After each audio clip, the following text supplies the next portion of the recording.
Hello, this is the Jurassic expert here, back with another video, and today I'm finally getting around to recording my Jurassic Park Collection Day video, where, in the spirit of Jurassic Park Collection Day, I will be showing off my Jurassic Park and Jurassic World collection.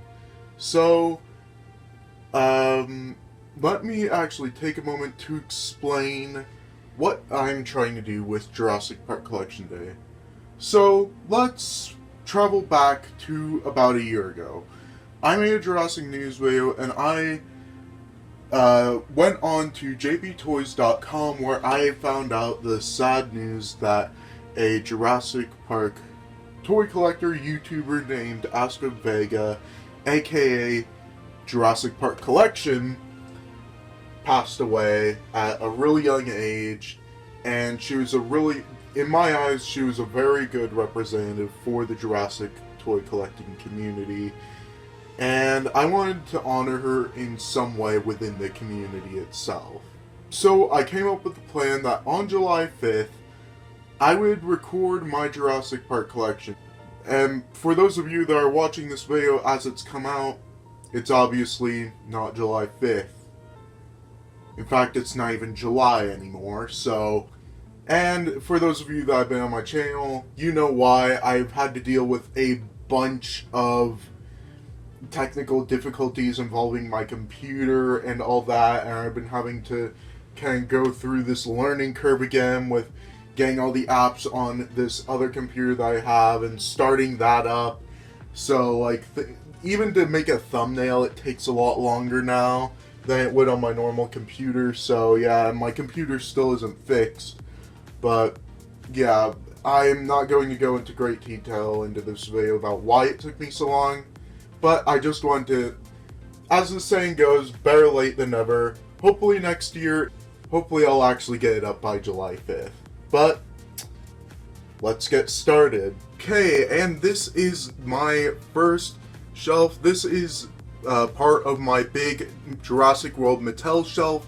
So as you can see back there, I have the Bite and Fight T-Rex, the Battle Damaged Spinosaurus, the Balat Big Rock figures, a couple of T-Rexes, a Carnotaurus, a random Velociraptor that fell over, the random Raptor squad, and a couple of the Herrerasauruses. Here I have Toro, and oh yeah, and I did leave out a lot of the ones that I found in the coming toy hunt, so there are some gaps for things that I have found, but I just haven't added in because A, I haven't really had the time, B, didn't really have the energy, and C, I didn't want to spoil the toy hunt video. Why, fine. So anyway, there's Toro. I got him at walmart.com and I didn't record that. The Indominus Rex with the Savage Strike Blue and the Savage Strike Charlie. We got the Attack Pack Raptor Squad, Owen on his bike there, and we got Owen with Baby Blue. And back there we have the Mosasaurus, the one and only Mosasaurus figure. As you can see, I have it propped up on some of the trading card boxes, which brings us to the trading cards from Fallen Kingdom. And let's move over to the second shelf. Now, this shelf, I do apologize, it's a little bit messy. I have some things lying around, but yeah, so here on this shelf here, on this floating shelf that I inserted here, I have the helicopter, the Destructosaurus helicopter, the Quetzalcoatlus, and all of the Pteranodons, including one of my latest additions, the Destructosaurus Pteranodon. And here I have all of my Mattel Dimorphodons, and there's the Battle Damaged Pteranodon. Which, let's go to the second part of the second shelf. So right here we have the Coelurus, we got the Proceratosaurus, we've got Blue back there, and over here we have the Molophosaurus, Ornitholestes, we got some herbivores over here including Dracorex Stygimoloch, Moosaurus, Minmi, and the Protoceratops. We got Metracanthosaurus, the Dilophosaurus, along with the juvenile Allosaurus, and a hunter there. And over here we have Gallimimus, we've got Styracosaurus, we've got Colovosaurus, we've got the Ankylosaurus, and I have the Gyrosphere with Owen and Claire that came in the Blue and Owen story pack. And right here we have a couple of flyers here. We got 2 Rhamphorhynchus and 1 Tapejara. And over there you can see we have Wheatley and the baby Triceratops. And over here is one of my favorite spots. It's the Indominus Rex skeleton and the 2 Plesiosaurs that have come out so far. Plesiosaurs, however you want to pronounce it. And down there we have the Camp Cretaceous sticker things. So now let's move on to the Legacy Collection shelf. So as you can see, I have the Legacy Collection Spinosaurus, the Bull T-Rex, I got the Parasaurolophus down here, I got the Raptors and both baby T-Rexes, the Dilophosaurus, the Pachycephalosaurus, both Gallimimus, all of the compies, including some of the ones that came in Fallen Kingdom stuff, but I'm considering them as Legacy Collection. I've got Ian Malcolm, Dr. Grant, Dr. Sattler, and Muldoon all there, and I have the SDCC exclusive John Hammond right here with the little hatchery, which brings us to this part. We have the Pteranodons right here, all 3 variants. And over here we have the Brachiosaurus, which took up a lot of space on my shelf.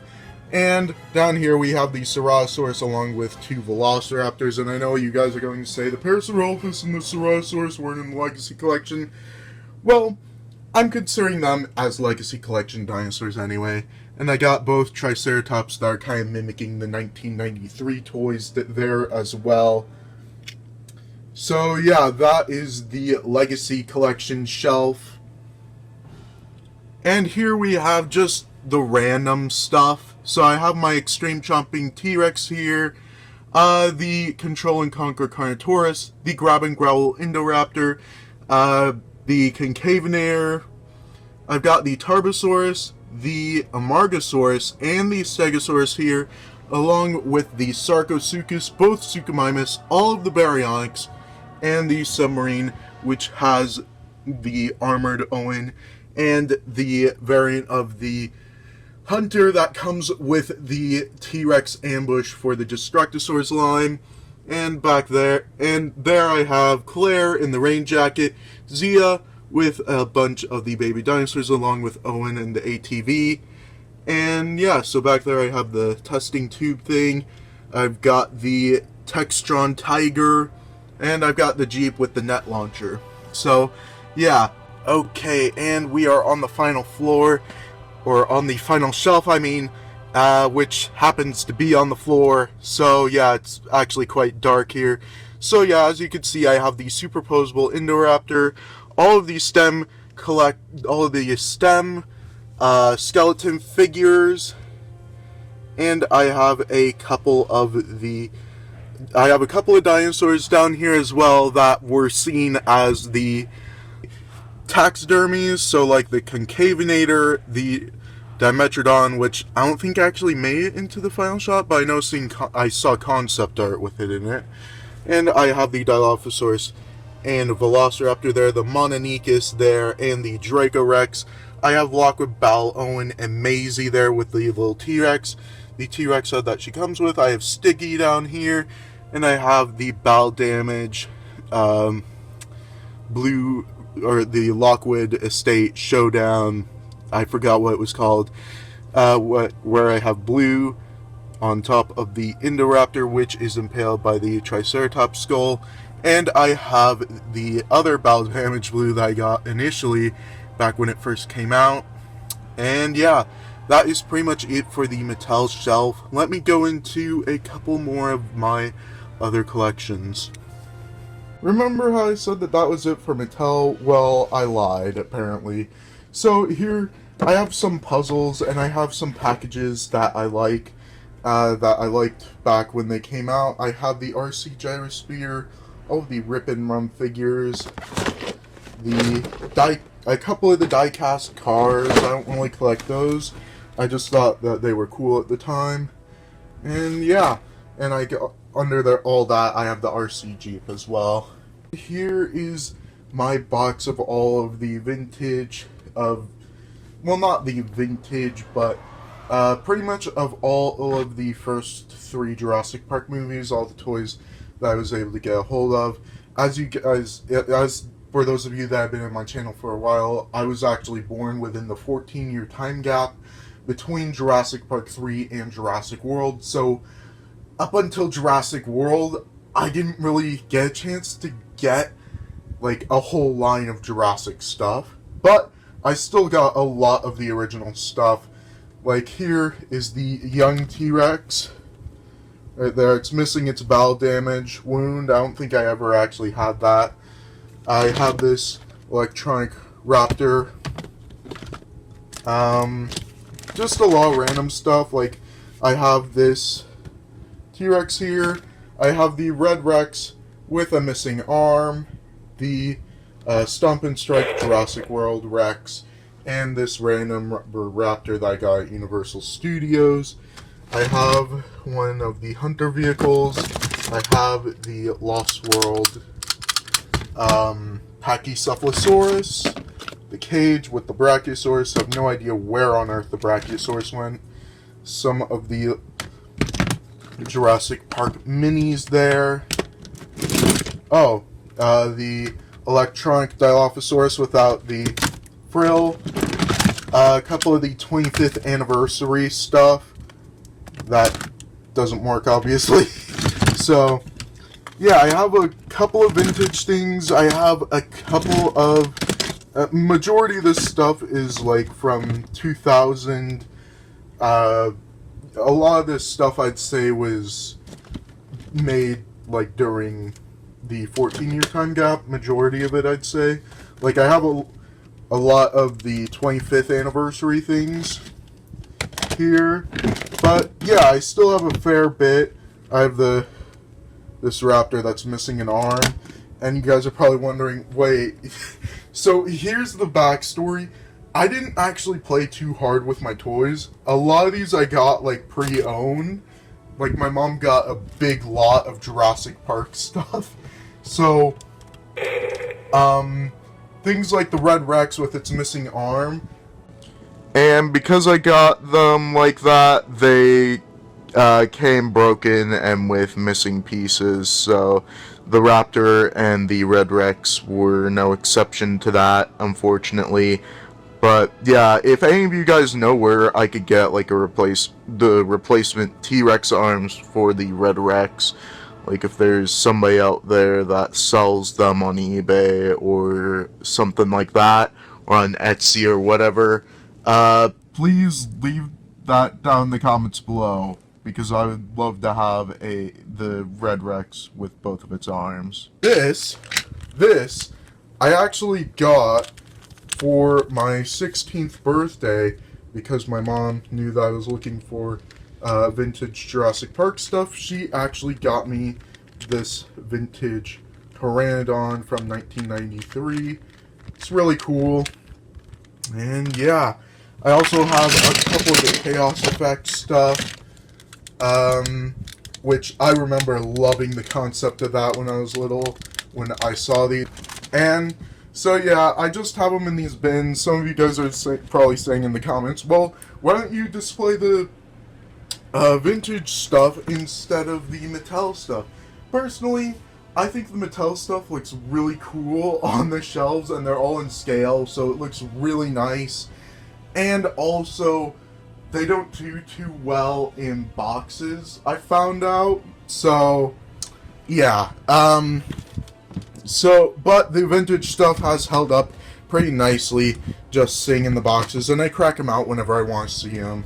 And yeah, so I have 2 more boxes. I have 1 more box and 1 more shelf, and then that'll be it for this video. Okay, so, I do have a box of 2015 Jurassic World stuff, but I put it in a weird place, and I can't really get it right now for the video, so, yeah, but it was mainly, it was filled with all the Hasbro stuff, so you guys probably wouldn't want to see any of that anyway, so. And this is where things get a little chaotic, and I haven't really fixed this shelf up, but this is my Funko shelf. I got pretty much almost all of the Jurassic Park and Jurassic World Funko Pops, minus the big T-Rex.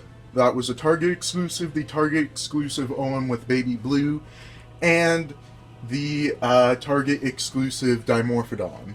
Or Dimorphodon, Dilophosaurus, that's what I meant to say. But yeah, pretty much there they are, and I have a couple of random things here, like the Hero Mashers, or whatever they were called, the squishy things. I got those. I got the Uno Dilophosaurus just because I thought it looked cool. I got this little candy dispenser that also acted as a little fan, and I of course got Pez and a little tiny Pocket Pop there. You guys are probably wondering where I've been keeping all my Amber Collection figures. Well, here it is inside of this tote bag. But they're all here, with the exception of Charlie, since I got that a couple of days ago. But yeah, so this is where I keep my Jurassic Park Amber Collection. Oh my god, some of you guys are going to be so mad at me. This is what you do when you don't have enough shelf space to display everything, okay?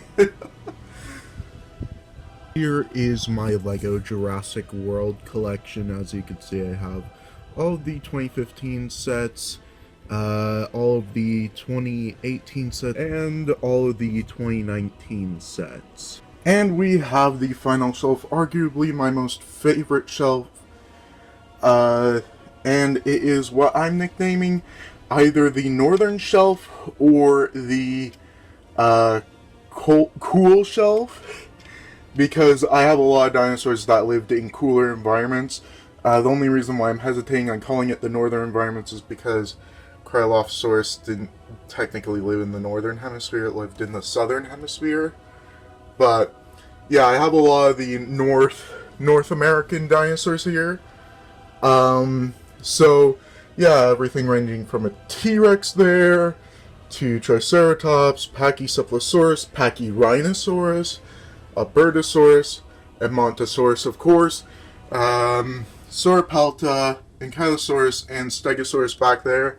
I have a couple of northern dinosaurs here, but I mainly did this after they announced that they were making an Edmontosaurus, because I really like the northern, cooler dinosaurs overall, dinosaurs that lived in what is now cold temperature places.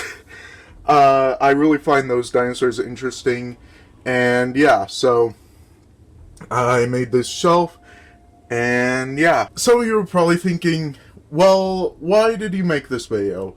Is there some kind of other alternative or something that's going on with this?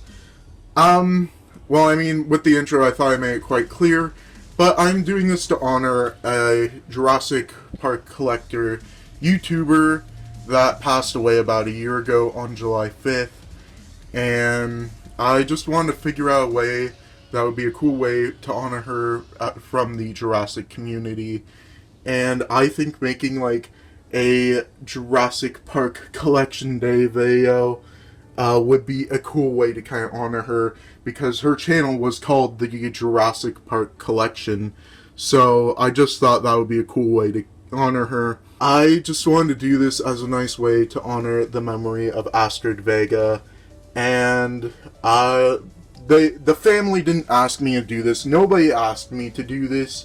I just thought it would have been a cool way to honor her memory, being a Jurassic fan that watched her videos and seeing how much she has represented the community as a whole.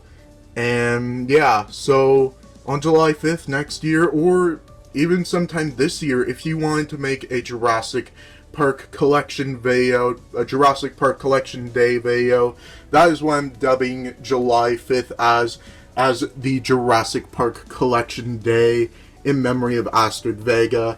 So yeah, if any of you want to make videos like this in memory of Astrid, just go ahead, just title your videos as Jurassic Park Collection Day when you do so. But yeah, make sure to go check out the Jurassic Park Collection's YouTube channel and subscribe if you want, and pay tribute along with everybody else in the comments. This has even gotten the attention of some YouTubers like Laura Legends, who is also a Jurassic Park collector YouTuber as well. So yeah, it is Astrid Vega's passing was a very sad loss in the Jurassic toy collecting community, and she will be missed. But with that, I hope you guys enjoyed this video. And as always, dinosaurs might be older than you, but you are never too old for dinosaurs. Bye bye.